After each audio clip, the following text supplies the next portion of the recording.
without further delay, I will get started. And firstly, a big warm welcome to each one of you. And I'm really thankful, to be given this opportunity to present to each one of you certain aspects in terms of my career, etc. I'm really happy to interact with virtually, I would say. Unfortunately, we are not able to do it face to face with the deans, directors, faculty, as well as the students that are joining Amity University, Rajasthan. So warm welcome to all of you all. During the next about 45 minutes, my idea would be to share a little bit about my journey, both as a woman in the corporate world, as well as what has really helped me to become successful. Because, after your education, my understanding is most of you would be joining the corporate world or starting your own business, startups, etc. What are some of the skills that can help you to become successful? And I can surely tell you from my experience that many of these skills don't get built overnight. A lot of years of conscious deliberations by each one of us to really hone a skill, right? And I'm not really talking about technical skills. I'm talking more about behavioral. I'm talking more about habits, attitudes. These are the things that actually then finally really stand out. So before I do that and really get into a little bit more details on that, I'll just give you a very quick input. Of course, Mr. Ravi has spoken a lot about my professional side. But, I always believe there's a balance, and there's the professional, there's the personal side. So I'll also share a little bit about my personal side. So I actually belong to Kerala. That's where I belong to ancestrally. However, born and brought up in Delhi. And I have the privilege to have traveled to Jaipur a number of times, and it's a beautiful city. And seeing what Group Captain, Ajoy was actually talking about the university, it sounds so exciting, and I kind of feel I want to run to Jaipur immediately. It's such a beautiful city. Got married to John, who was in the army when I got married. So I have lived in Punjab also. And then once John left the army, we settled down in Indrapuram, Ghaziabad. So that's basically UP. And currently for the last 4 years, I'm actually in Pune. So you can see I have quite a lot of exposure of various cities that I've lived in, exposed to in India. I have 3 children. I have a 24-year-old daughter. So I can completely correlate with many of you students who are joining in today. And I've got twin boys who are 17 and a half years old. All in all, my career spans 25 years. And where I started when I was studying as a technical assistant in Delhi University, right up till becoming the managing director of a company. So it's been a great journey over the last 25 plus years. When I really look back and, think about my early years, I want to start from there. I noticed that I always had the keen desire to, lead from the front, do things. I was not this person who really sat back. So I was the school captain. I participated in school sports and dance events also. So for me, right from the beginning, it was more about being more wholesome, being more like an all-rounder. That's what I really focused on. Actually, now, since I'm speaking to you all, it just took me back into my college days also, where I remember I campaigned for my friend for the elections, and she won the elections, organized the college rock show that was there.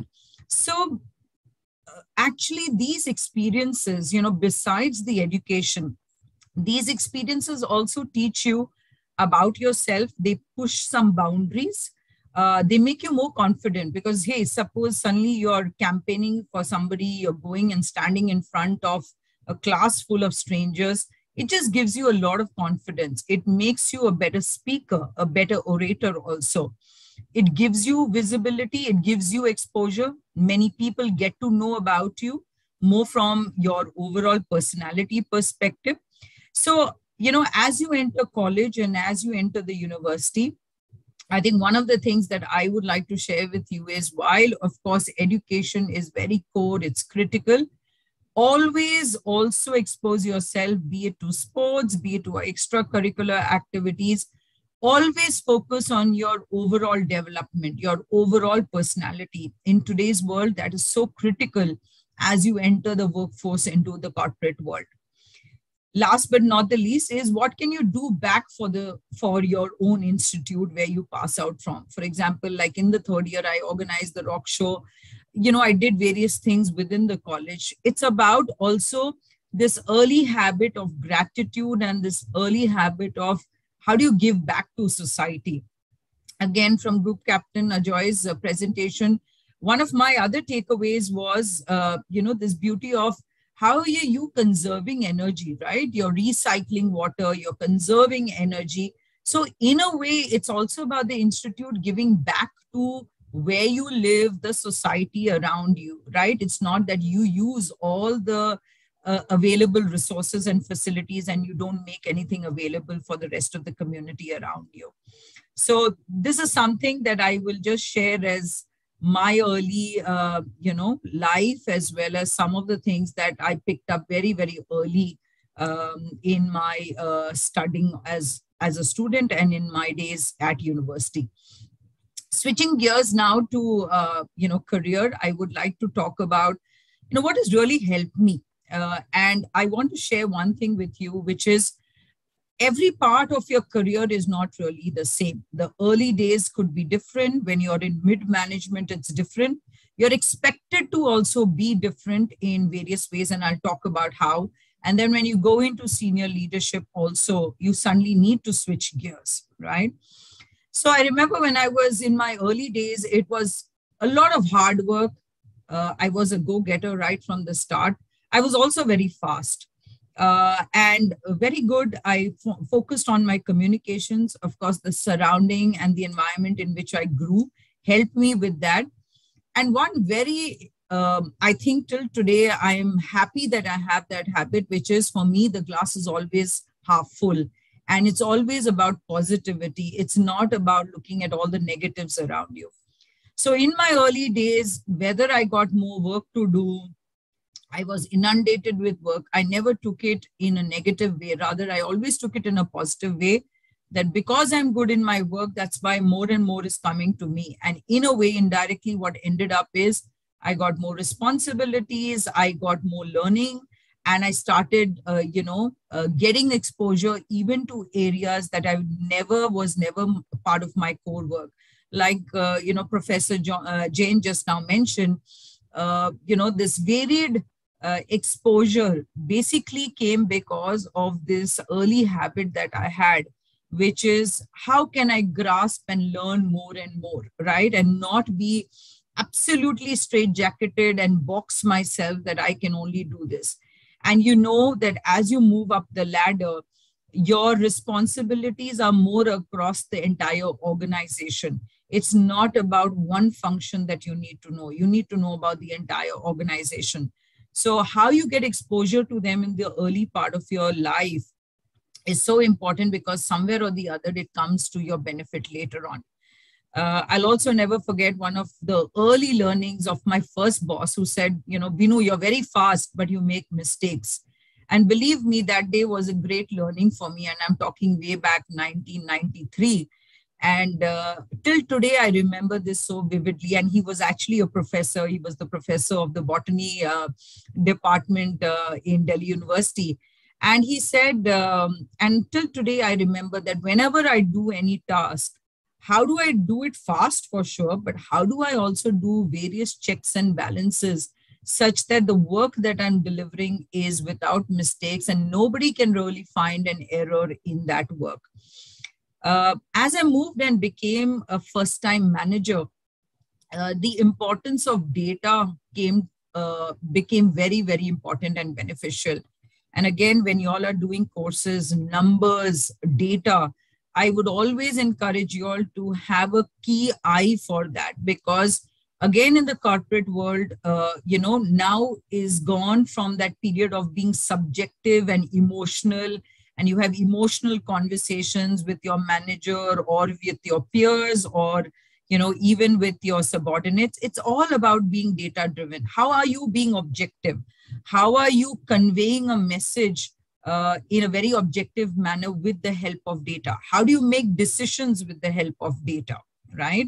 And so the world and the corporate world has really moved from being subjective to much more objective, data driven, taking quick, fast decisions based on data that is presented, that is there. So I think I started learning about that when I was a manager. Building interpersonal skills. When you meet somebody for the first time, when you interact with somebody for the first time, how do you come across to that person? Do you come across to that person who's a person where you display, you have high attitude? Or is it you come across to a person that, hey, I want to go and talk to this person, another 10 times? Or, hey, this person is really approachable. How do you build connect? And again, if, like I said earlier, many of these skills are skills that you have to really start honing very early in your life. You can't come into the corporate world and one fine day when your manager says, Binu, you're not good at interpersonal skills, you need to improve it. It's not as at a click of a button or a snap of a finger, you tomorrow will have great interpersonal skills, right? So I'm going to encourage you all that, because when you become leaders and managers, that becomes very important. You need to build, you have to be a team player. And that's where sports comes into a big, big importance, because when sports teaches you, how do you play for your team and not how do you play individually? Of course, if it's an individual game, that's a different scenario. But if you take group games, be it football, be it, hockey, or you have basketball, etc., how do you really build that team thing? How each one complements each other to create a strong team versus just being an individual player, right? And of course, how do you build credibility, as you go ahead is what you do. I'm sure many of you will be into projects and team projects, etc. How is it when you distribute work? There is a dependability that, yes, if I've given it to X person, he or she will complete that work. Same way for the other. And how do you build credibility in the process that, okay, I know that if I have given it to Binu as an example, I know it will get done and I don't have to chase her, I don't have to follow up. So these are certain important things or skills that I finally also started picking up and learning when I was a first-time manager. And I'm again going back to maybe as early as the early 2000s. As I moved up further into leadership, and I became a senior leader, it's also about being courageous. And are you a risk taker or not a risk taker? Or you want all complacency? Everything has to be, it's been done for 20 years, so we'll continue doing it for another 20 years. Or is there ideas that are coming into your mind? Or there are calculated risks that you can take which can help you to improve. So that need for courage, that need for risk taking is important. Being quick on your decisions, okay? And also, everything is not to be managed by you. You learn this habit of how do you delegate. So again, back to the example of when you're doing projects, are you thinking innovatively? Are you taking certain calculated risks? Taking risks, but taking risks blindly is not something that I will really propose. But taking calculated risks is a great skill also as you move up the ladder. And again, start thinking about it in the early part of your life. When you become senior leaders and when you grow up, move up the ladder, when you get positions, be it even in the college world, etc., it's also all about humility. How do you stay grounded? How do you be a humble leader, right? Or are you throwing so much of attitude that nobody wants to come and talk to you? You're this manager in his or her castle, but nobody really wants to approach you. So you have to stay grounded, stay connected with your teams, with your people, with your peers, your friends, everybody. And lastly is, of course, as a leader, it's also about how do you have fun at work? How do you enjoy? How do you create an environment where people enjoy being with you? They enjoy coming to work. They enjoy that whole environment. Again, in the student life, I would say is, how do you create an environment with around your friends, around your students, your classmates, They have fun around you, that they enjoy your company, you're being nice to people, you're being humble, right? And at the same time, you're being courageous. So these are certain things that come and start reflecting at senior leadership levels, and these are the asks that are there. The last but not the least, I would say, is at executive leadership level, it's all about strategic thinking, right? How do I think about the big picture? How do I think of something that is going to be worthwhile 5 to 10 years down the line? It's not about me doing something now and it works now, but after 2 years, I have to throw it into the dustbin. It's about I take efforts and build something so strong now that even after 10 years, it has its relevance. So that's where that thought process, that executive thinking, that strategic thinking approach is very much needed. How can you sell your ideas also? So I'm sure during your college time, you're going to get number of opportunities to make presentations, to the professors and various other things. Never take those presentations very lightly, because believe me, at executive leadership, it is this presentation that you make in 5 or 10 minutes that becomes the game changer of whether you win a deal or you don't win a deal, right? So you overnight again don't become great at presentations. You start learning the art. It's actually an art, it's a skill. And you start understanding that based on my audience who is listening, what is it that they want to listen to rather than what I want to present. I may want to present 20 things I've done, but actually my audience wants to listen to only 2 or 3 things. So the art of presentations, the networking that you need to do, right? Again, networking, many of us sometimes think networking is taken in a negative way. That is, I'm going and meeting somebody because I have an ulterior motive. I remember during one of my leadership trainings, I was taught that networking is something very critical that every leader should have. And networking skills, again, is a skill you learn very early in your life. I just shared with you, I have twins.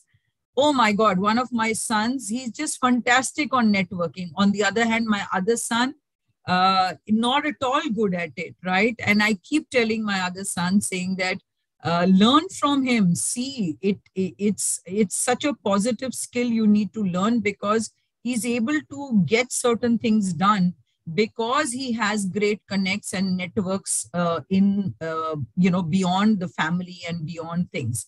So networking is important.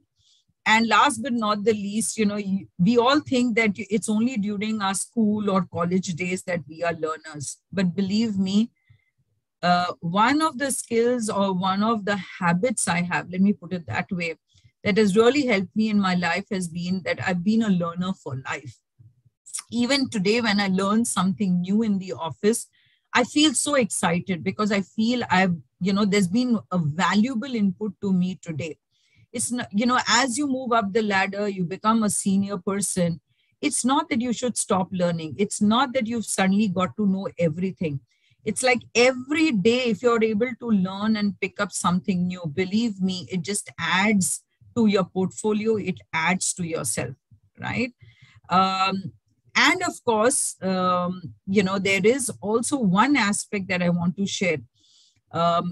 Certain things as you move in your life and in your career, you also need to tweak. There could be some skills that you were very, very strong at when you were a child or when you were in college or your early career days. But that same skill should not become like a hurdle as you move ahead. Let me give you as an example. When I was a first-time manager or a leader, I was very strong at follow-up. I was very strong of ensuring to get things done. However, that skill is not something I should use today, because people who report to me are senior people, right? I can't be following up with them because they themselves have huge teams and very, very seasoned professionals themselves. I can't be using that skill now. So it's also about how do you tweak, how do you change, how do you let go of certain things and acquire new things as you move ahead. So again, that whole thing of how do you be a lifelong learner? Because sometimes there's also an art of letting go of something you are good at, because it can actually pose as a hurdle for you as you move ahead. And when we are in corporate, this would be one of my last messages from the various stages of the professional journey is aptitude and attitude. Like they say in corporate world, you can hire and teach aptitude or teach skills, but you really cannot go about with teaching regarding your attitude. So the advice that we generally give is hire for the right attitude. And I know when I'm hiring my leaders, people to report into me, that's typically what I would look at, because I know they've got 15, 20 years. I know there's a lot of, the companies they work for sure, they have done the work, they know the work. But what is the attitude with which they come, and what is the kind of environment they will help you to build in your organization is very critical. So again, having that right attitude right from the start, having respect for, your elders, your teachers, your faculty, all these aspects play a very important role, and they show and they reflect the attitude of a person in the long run. So from there, I'm going to switch gears a little bit, because I do understand there may be many girls and women on this call. So few things as a woman I would like to share. And one of the first things is, first of all, for us, for women, we need to stop being super women, right? We need to stop thinking that we can do it all, we should do it all. It is our responsibility to do it all, because then we just put too much of unexpected, I would say we put too many expectations on ourselves, and then we fail for ourselves, and then we feel very low. So it's important that you need to balance yourself out, right? And sometimes, especially, I know y'all are the students, but many, many years back, your family structures will change, with marriage and further other aspects.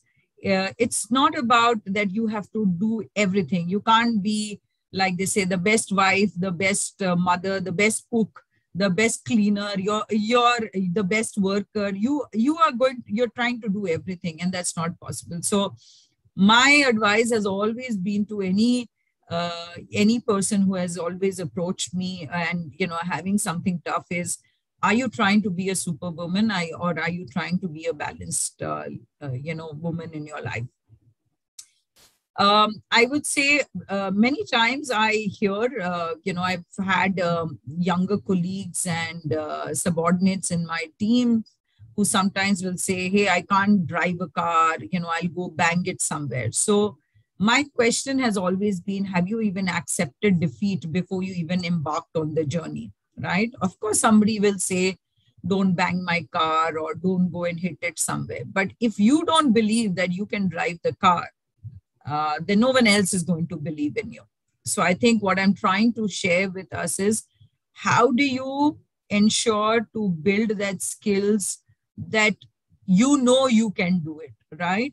Even though in the back of your mind, there may be something that says, hey, I might go and bang the car, or hey, I might make this mistake, or hey, there is this hurdle. It's about, no, I will do it and I will make this possible, right? So these are some things that I would say, don't portray yourself, of course, as the weaker sex. Be strong. And when you say you want to be strong, I don't mean you have to really stand on top of a roof and really shout for women's equality, etc. Right? I think in today's world, there are a lot of opportunities. It's about how do you educate people around. The other balance side that I would always like women to do is, I remember, I'm talking about many years back, way back in the 90s, that is there. We used to have buses where we used to travel to college, or even early days, I used to take the Delhi Transport Corporation buses to go to work. So on one side, as women, we might stand up and talk for our rights. But on the other side, when I'm traveling in a vehicle, as in public transport, I see an elderly man or I see a pregnant woman, I do not get up and give the seat, right? So what am I displaying there at that point of time? So if I'm a strong woman, then I think I should equally be strong enough and offer an elderly gentleman or a lady a seat, as well as if I see a pregnant lady, she's a lady, but she's carrying, I get up and I actually need to give her a seat. So it's about having that right balance when you say you need to be strong, right? So that's always been a very strong part of me is if you say you're strong, you have to be strong overall. You cannot be strong when you want to be strong. Okay. And as students, think you are equivalent. Okay. Don't be into discussions about domestic and various other things that you have, because sometimes even at the office place, I would see, a certain section of colleagues sitting and talking about family and, long phone calls, etc. So it's about right from the beginning, what are you portraying about yourself? Are you coming to the office to talk about family, or are you coming to the office to talk about work? So don't blame it when you'll have the other gender talking about you that, you don't work and you're only sitting and talking about family. So how do you come across is very important. And lastly is on this topic is very important for women to help women, right? How many of us, if we really put our hand to our heart, really think that we help other women? Or are we trying to push down other women, right? And we want to move ahead. So it's very important that someone has helped you, someone has been kind, and, there's, of course, you're fortunate that you have an environment where, parents have been able to provide that level of education, or you have been able to succeed in your career. There's a lot of forces that are behind that have made that possible for you. How do you again give back to somebody else? How do you share that? How do you help somebody else who may be not so fortunate as you? So as Mr. Ravi had said, one of the things that I do is, one, in my organizations, as much as possible, I've ensured that I have very good diversity levels. Currently, today, when I'm in Kohler, I have a 50% diversity level in my organization. So I have exactly 50% are men and 50% are women in my organization. I've been the chairperson of prevention of sexual harassment. So I've dealt with cases and taken strict actions both ways, men and women, when there have been issues. Run women empowerment networks to encourage the women in the organization, because that was where I had a lot of responsibility and accountability, and I could do certain things for women. Mentored underprivileged women, so we had tie-ups with some of the, how do I call it, communities and villages, as well as some of the institutes where underprivileged women could come, and I've mentored them sometimes on very basic things like communication skills, etc. I remember during the army days, the JCOs and the Sahayaks wives, we as officers' wives used to go and do various community activities for them, right? So that's been very close to me because I truly believe that there's a lot that there are multiple people, multiple situations, multiple organizations, my institutes, my colleges that have really played a critical role in my life in what I am today. So what is it that I, in my way, am able to give back to society or give back to the people, right?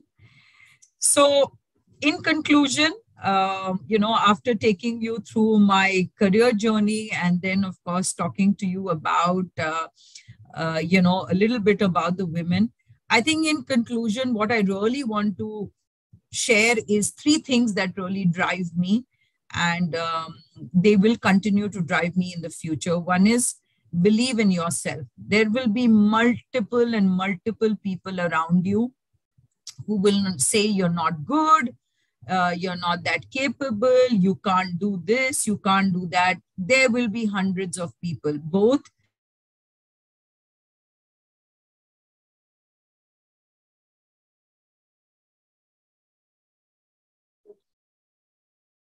Well, I think there are some technical problems. I'm just hoping it gets rectified very soon. Such a mesmerizing address as John is delivering. Just connect with Miss John personally. Vinod sir, if you could help.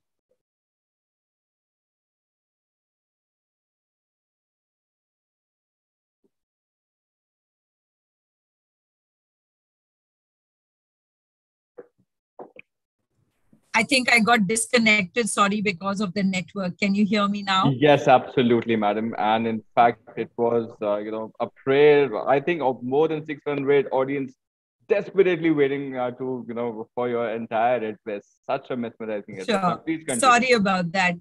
Yeah. I'm not sure, Mr. Ravi, where did I get disconnected? Well, you were talking about, just after when we were discussing the aspect of the three things that you believe in. So the first point that you Okay. shared was the self-belief. Believe in yourself. Okay.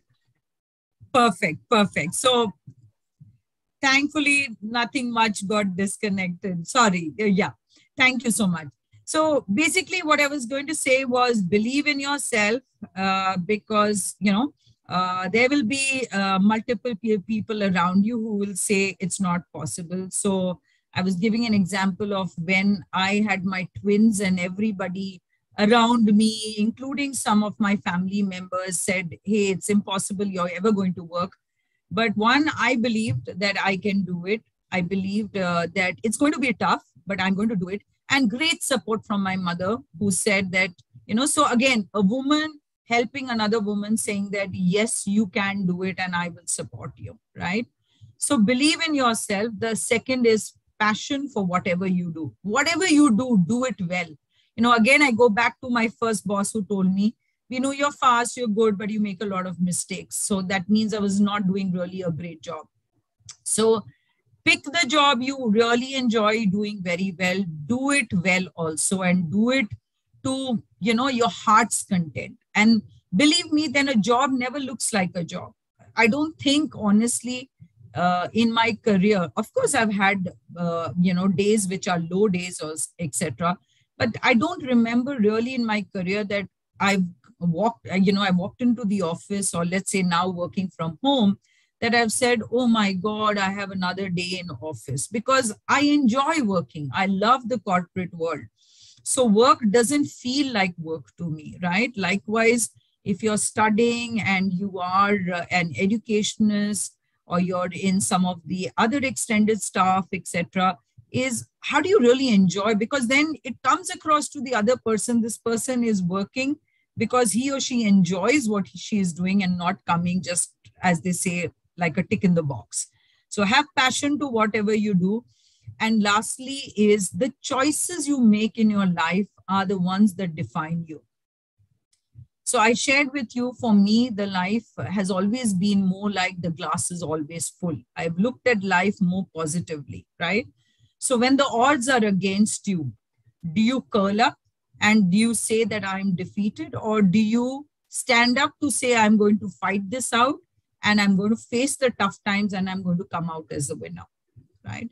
So I think today, for me, these are the three things: belief in yourself, passion for whatever you do, and the choices that I make. These are the three things that really define me and have helped me a lot in both my personal as well as my professional journey.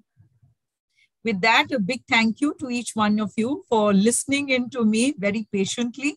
And I'm now going to stop and open it up. If anybody has any questions or any comments or any thoughts, please feel free to put it on the chat and I'll respond. But anything else from anybody? Well, thank you very much, madam, for your vibrant address. I'm certain not just students, but every audience was provoked with all the practical advices on practices, habits, and ideas, especially the idea of giving back to the society and positivity. And of course, the idea of not to be a superhuman or at just one aspect, but staying strong and balanced overall is going to be my personal takeaway. And I'm sure everyone has enjoyed every word of your address, madam. So there was one question that came from one of the students earlier.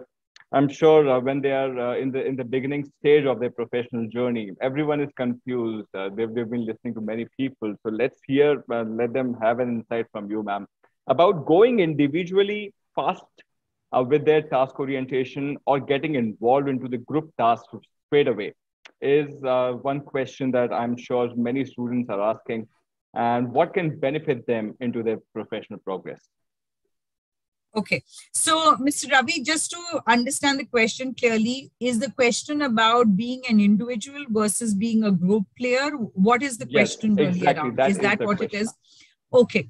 So let me share with you that all of us, when we will start our corporate journey, we typically join mainly as individual contributors. In the corporate, it's called as individual contributors. So it's like, I'll be part of the team, but my work will be so cut out with that the relationship will be mainly my work and my boss. So it's very individualistic in nature. There would be some connects that you will have with your peers, but in many times it's generally like that. It's very important that time to actually display your capabilities, your potential. What do you bring individually to that table? Please don't get me wrong by me saying this. It doesn't mean I have to push down people. I have to, climb over somebody else's head to become successful. No, it's not the crab mentality, as we say. That's not what we are saying. But it's about all the knowledge and skills that you got from your university. How are you now really displaying that as the skills that you possess with yourself, right? So it's about that. But like I said, that is at the early stages. But as you move in the corporate world, by the time you're into your second year, your third year of working, very soon you'll notice that the dynamics change. The dynamics are all about how do I work with somebody else, right? Am I a team player, right? Or am I a person who keeps going to my boss and says, hey, this person is like that person like this, I didn't do well because of another person, etc., etc. It's about how do you really work as a team. Okay, you may individually go and give that person feedback saying that, hey, I didn't like what you said or I didn't like what you did, but are you more of a team player? Because believe me, as you move up in the corporate world, there's nothing called as I. The word I does not exist. It's the word we, right? And the more you are a we player, the better it is for you. So, and again, you have to learn this very early in your life when you are in college, right? Because you'll be in projects together.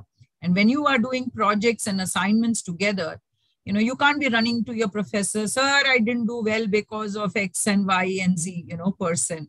It's about you succeeded. If you all succeeded, it's the entire team succeeded. If you failed, it's all of you failed together. So I think pick that up very well. Yes, early stages in corporate, you could be an individual contributor, but very soon dynamics change and you have to be working as a team. So that movement happens very fast, maximum within a year's time. Thank you very much. Thank you so much. And thank you once again for inviting me over for the session. It's been an absolute privilege for me. And I'm wishing all the students on the call and all the faculty members all the very best for this new session. And I'm sure you all will be doing a fantastic job. Thank you so much.